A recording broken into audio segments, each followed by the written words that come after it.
नमस्कार। आज के इस खास विश्लेषण में हम एक ऐसे शहर के रहस्यों की गहराई में उतरने वाले हैं जहां साक्षात मृत्यु की पूजा होती है। जी हां, एक ऐसी जगह जहां का सर्वोच्च शासक कोई इंसान नहीं बल्कि स्वयं समय है।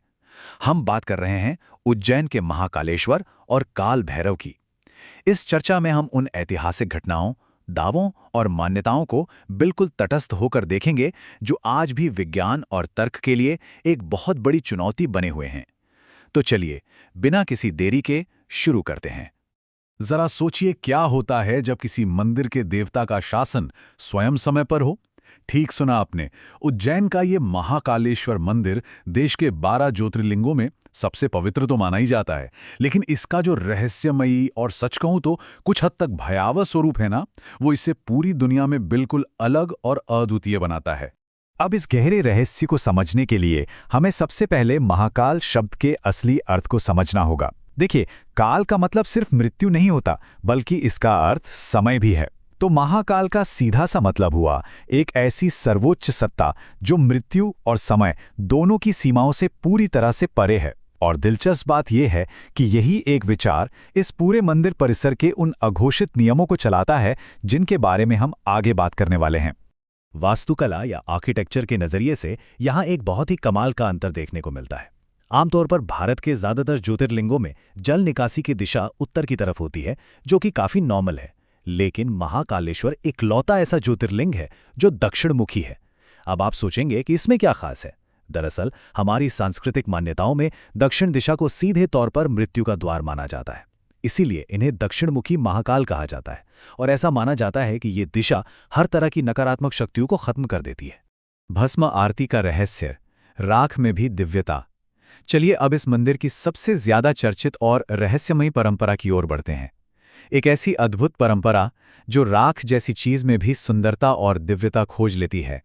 तो प्राचीन कथाओं के अनुसार इस भस्म आरती की शुरुआत एक बहुत ही ऐतिहासिक घटना से जुड़ी है। इसे ऐसे समझिए, पहले दिन उज्जैन, जिसे तब अवंतिकापुरी कहते थे, वहां के राजा चंद्रसेन शिव की गहरी भक्ति में डूबे थे। तभी अचानक असुर दूषण ने वहां भयंकर तबाही मचाते हुए हमला कर दिया। फिर दूसरे दिन इस पूरे हाहाकार के बीच सिर्फ 5 साल के छोटे से बच्चे ने मिट्टी का एक शिवलिंग बनाया और पूरी श्रद्धा से उसकी पूजा करने लगा। और फिर तीसरे दिन इस मासूम की अपार भक्ति देख भगवान शिव महाकाल के अपने सबसे भयानक रूप में प्रकट हुए और उन्होंने असुर दूषण और उसकी पूरी सेना को अपनी क्रोधाग्नि से जलाकर भस्म कर दिया।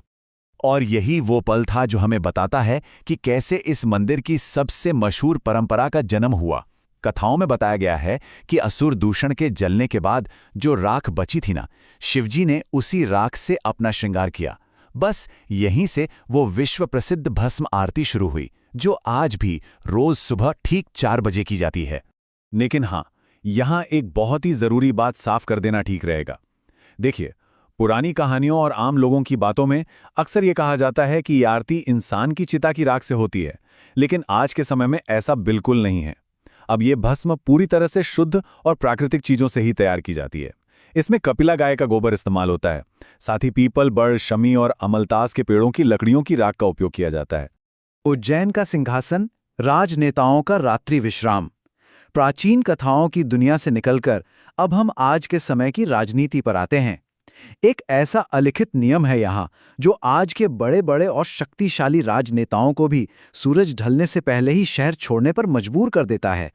अगर हम इतिहास के पन्ने पलटें तो एक बहुत ही साफ राजनीतिक पैटर्न नजर आता है। उदाहरण के लिए, भारत के चौथे प्रधानमंत्री मोरारजी देसाई यहाँ रात को रुके थे और अगले ही दिन उनकी सरकार गिर गई। ऐसे ही कर्नाटक के मुख्यमंत्री बीएस येदियुरप्पा ने भी यहाँ रात बिताई थी और सिर्फ 20 दिनों के अंदर उन्हें अपना इस्तीफा सौंपना पड़ा।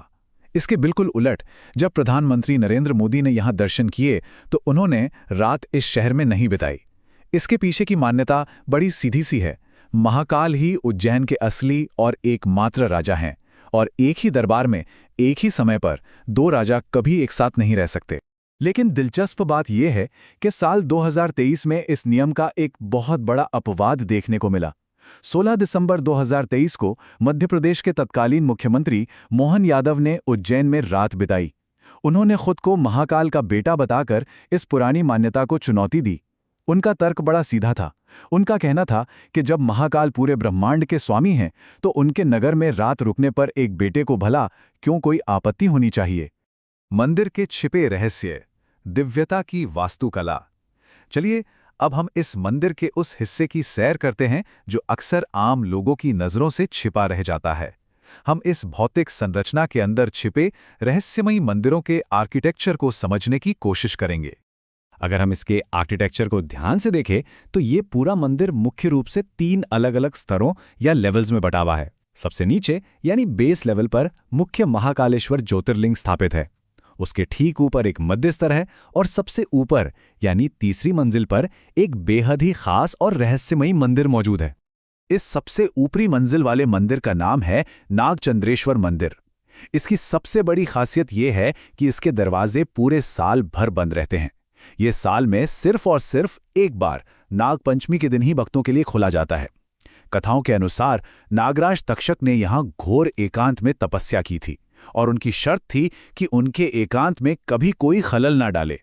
इस मंदिर में नेपाल से लाई गई एक बहुत ही दुर्लभ मूर्ति है जिसमें भगवान शिव, माता पार्वती, गणेश जी और नाग देवता एक साथ विराजमान हैं।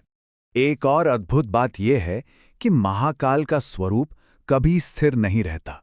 मौसम और त्योहारों के हिसाब से ये लगातार बदलता है।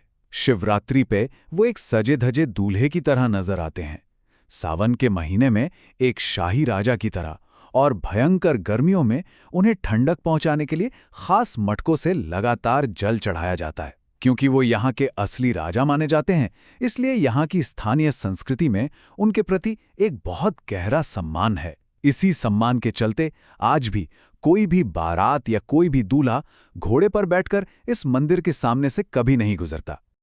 अब मंदिर की संरचना की बात हो ही रही है तो इसका एक और बेहद जरूरी हिस्सा है जूना महाकाल।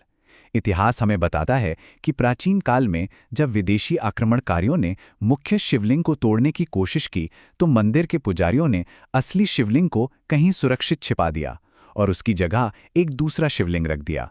बाद में जब हालात ठीक हुए और असली शिवलिंग को उसकी पुरानी जगह पर वापस स्थापित किया गया तो उस दूसरे शिवलिंग को भी वहीं पास के परिसर में स्थापित कर दिया गया।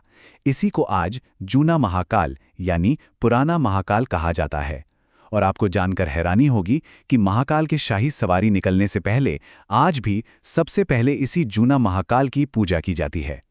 काल भैरव का रहस्य, विज्ञान से परे। खैर, अब तक हमने समय और मृत्यु के देवता के बारे में बात की, लेकिन अब हम एक ऐसे रहस्य की तरफ बढ़ने वाले हैं जो आज के आधुनिक विज्ञान के लिए भी एक बहुत बड़ी पहेली बना हुआ है। मुख्य महाकालेश्वर मंदिर से ठीक 8 किलोमीटर दूर स्थित है काल भैरव का मंदिर। इन्हें भगवान शिव का अत्यंत रौद्र और तांत्रिक रूप माना जाता है और मान्यताओं की माने तो महाकाल के दर्शन तब तक पूरे नहीं माने जाते जब तक कि आप काल भैरव के दर्शन न कर लें। लेकिन इस मंदिर का सबसे बड़ा रहस्य क्या है? तामसिक देवता होने की वजह से काल भैरव को रोजाना सैकड़ों बोतल शराब का भोग चढ़ाया जाता है। मंदिर के पुजारी शराब से भरा एक छोटा सा कटोरा मूर्ति के होठों से लगाते हैं और देखते ही देखते, बस पलक झपकते ही वो सारी शराब गायब हो जाती है। सबसे हैरानी की बात तो यह है कि मूर्ति में ना कोई छेद है, ना ही कोई छिपा हुआ पाइप है, फिर भी रोजाना इतनी सारी शराब बिना कोई निशान छोड़े आखिर चली कहाँ जाती है? जाहिर है इस अजीबोगरीब घटना की सच्चाई जानने के लिए कई गंभीर जांचें की गईं। ब्रिटिश शासन के दौरान कैप्टन हंटर नाम के एक अफसर ने तो मूर्ति के चारों तरफ गहरी खुदाई तक करवा दी, लेकिन उसे कुछ भी हाथ नहीं लगा। उल्टा कुछ ही समय बाद रहस्यमय तरीके से उसकी मौत हो गई। उसके बाद से लेकर अब तक विक्रम विश्वविद्यालय के वैज्ञानिकों की टीम से लेकर आज की एडवांस स्कैनिंग मशीनों और HD कैमरों तक का इस्तेमाल किया जा चुका है, लेकिन यकीन मानिए कोई भी इस रहस्य का सटीक वैज्ञानिक कारण नहीं ढूंढ पाया है। तो इसका मतलब क्या है? जब विज्ञान के पास कोई जवाब नहीं होता तो उसे भी एक कदम पीछे हटना ही पड़ता है। इस रहस्य की जांच करने वाली एक ब्रिटिश टीम ने थक हार कर अपनी फाइनल रिपोर्ट में साफ साफ लिखा कि ये कलेक्टिव डिवाइन इल्यूजन यानी सामूहिक दैवीय माया का मामला है। सोचिए, ये कोई सुनी सुनाई बात नहीं है, बल्कि विदेशी जांचकर्ताओं द्वारा बाकायदा दस्तावेजों में दर्ज किया गया एक तटस्थ निष्कर्ष है। इसी मंदिर की अलौकिक सुरक्षा से जुड़ी एक और रोंगटे खड़े कर देने वाली ऐतिहासिक घटना औरंगजेब के समय की है। इतिहास के पन्नों में दर्ज है कि जब औरंगजेब के सैनिकों ने इस मंदिर को तहस-नहस करने के लिए हमला किया, तो अचानक ही वहां जंगली कुत्तों का एक बहुत बड़ा और रहस्यमयी झुंड आ गया। कहा जाता है कि सैनिक अचानक किसी अजीब से पागलपन का शिकार हो गए और एक दूसरे को ही मारने काटने लगे। नतीजा ये हुआ कि औरंगजेब को बिना मंदिर का एक भी पत्थर हिलाए उल्टे पांव अपनी जान बचाकर भागना पड़ा। और इसी रोमांचक किस्से के साथ हम आज के इस विश्लेषण के बिल्कुल आखिर में आ गए हैं।